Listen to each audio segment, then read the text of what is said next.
guys, Shayna here and welcome to my channel. Today I'm going to show you guys how I refresh my natural curls and get them to look this moisturized on 9th day hair. So if you'd like to see how I refresh my curls, please keep watching and don't forget to give this video a thumbs up if you found it helpful. That's good. So to start off, I like to use an oil and a gel, and I like to use my Wild Growth Hair Oil. And I'll link the video for my wash and go using this oil below if you haven't seen it. For gel, I like to use the Eco Styler olive oil gel, and then you also just need a spray bottle with plain water. So to start off, I'll just take my hair down, and this is what it's looking like, as I said in the beginning, on day 9.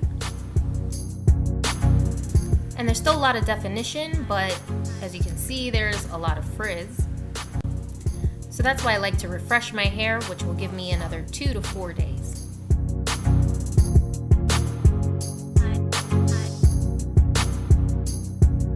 So as I do with wash and goes, I like to work in sections. So I'll just go ahead and part my hair into 2 sections, and making sure to be careful not to rip my hair. If there's any knots, I'll just gently separate those, as you see me doing here.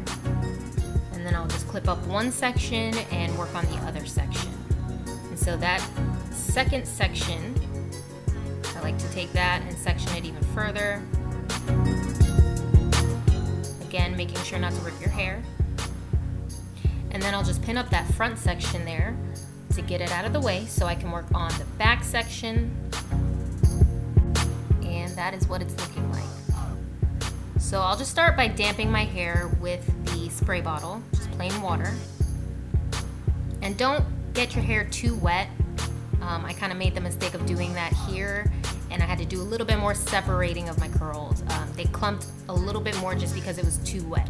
So make sure to slightly dampen the hair with just a few sprays of water. Then I'll just use the praying hands method to smooth down my hair.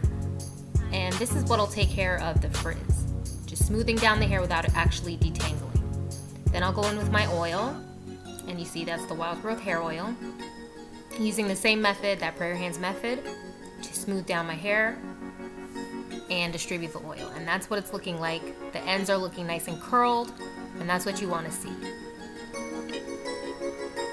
So then I go in with my gel.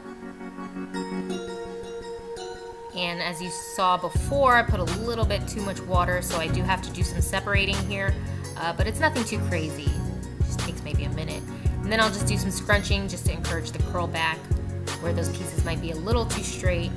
And this is what that first back section is looking like after refreshing it. It just takes a few minutes, just putting some oil and some gel, or whatever product you use in the first place. Then I'll go on to the next section.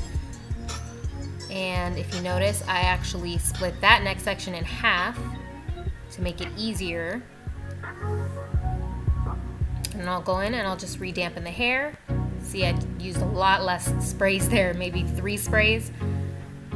And then just using the prayer hands method to smooth it out, putting in my oil, putting in my gel, and smoothing out the hair. And I didn't have to do a lot of separating here because I didn't get it too wet.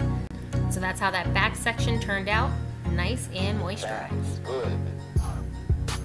So now I can move on to the next section and just repeating the same exact steps for the remaining parts of my hair. And you just need to keep in mind that you're just smoothing down the hair. So you don't want to detangle, you don't want to rake through your hair, you just want to smooth down your hair.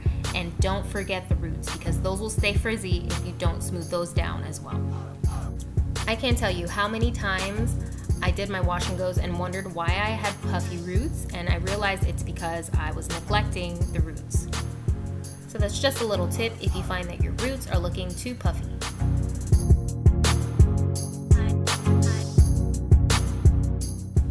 Now you just want to repeat those same steps for the remaining sections, just like I do here. And I'm going to go ahead and speed it up a little bit more so you can see the final results.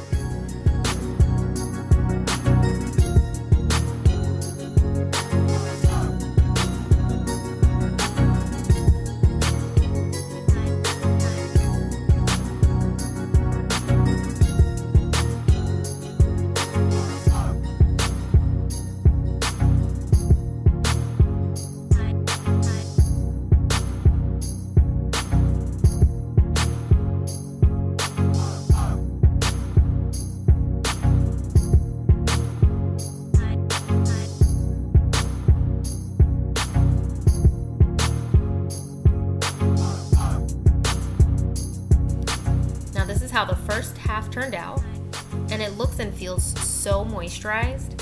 And the best part is it'll pretty much be dry by the time I'm done with the second half.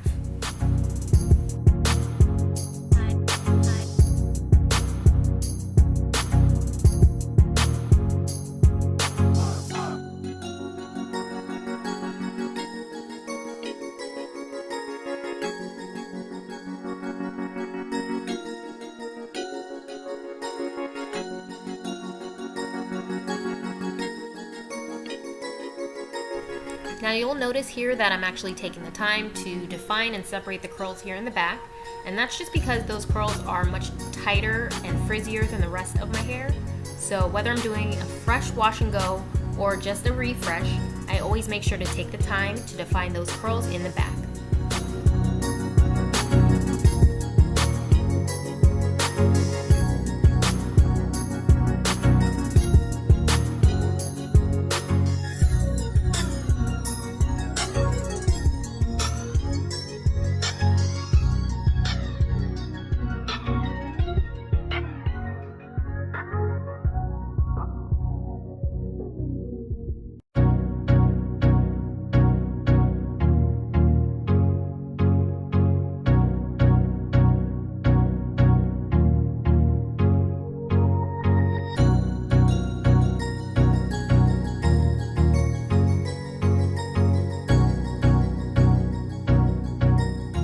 Alright guys, so this is what my hair looks like when I'm done refreshing, and it's about 70% dry, so it should take maybe an hour or two to completely dry.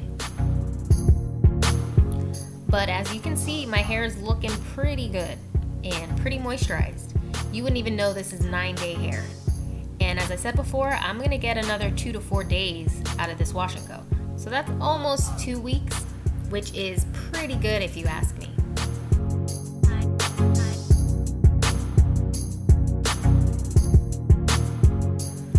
So as I said, I'm just going to let that dry for an hour or two. And this is how it looks when it's completely 100% dry. My hair is looking so moisturized. And honestly, I feel like it looks even better than first day hair. I honestly prefer like 2, 3, 4 day hair. And that's what I'm getting here. Now there is a gel cast. So if you don't like that, you can scrunch out the crunch, but personally I prefer to let that be because I know I'll get more days if I don't scrunch out the crunch. The one thing that I will do though is separate any curls that may be looking a little bit too clumped or flat, just to give myself some more volume.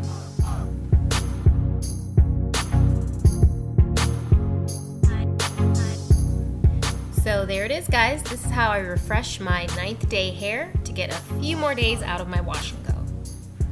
So if you liked my results, please give this video a thumbs up, it really helps. And comment below to let me know how many days you get out of your wash and go before you have to refresh. Also don't forget to subscribe and click that notification bell so you can see more videos from me. Thanks for watching.